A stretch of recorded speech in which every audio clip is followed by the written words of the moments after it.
So law students की attention, आज हम बात करने वाले हैं कॉन्स्टिट्यूशन की, जिसमें हमारा यूनिट 1 आता है कि इस constitution unique combination of both unitary government and federal government. ठीक है, so we say that yes combination है हमारा इंडियन कॉन्स्टिट्यूशन, यूनिटरी गवर्नमेंट का भी और फेडरल गवर्नमेंट का भी, एंड वी से this by saying that yes, Indian constitution is a combination of both unitary and federal government.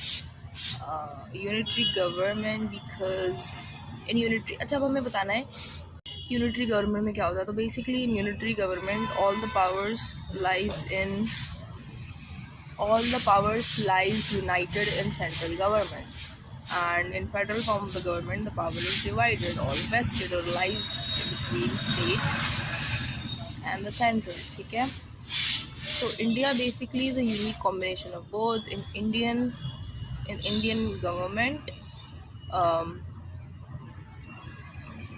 the power lies both with the center and states, and sometimes with the center. ठीक है, this is what we have to write. Now when you're writing any, now these kind, देखिए जो इस type के questions होते हैं ना, इनको अटेम्प्ट करना is a bit difficult because ये क्वेश्चन शायद पहले भी आया हुआ था आई थिंक। तो इस टाइप के जो क्वेश्चंस होते हैं इनको अटेम्प्ट करना थोड़ा सा डिफिकल्ट इसलिए हो जाता है because you need points and stuff, you need answering points and we want to do things जो कि हमें पॉइंट में इजीली बताए ना। मैंने इसके बारे में बहुत सोचा, बट आई फील कि इस टाइप के क्वेश्चंस जो हैं दे कैन नॉट रियली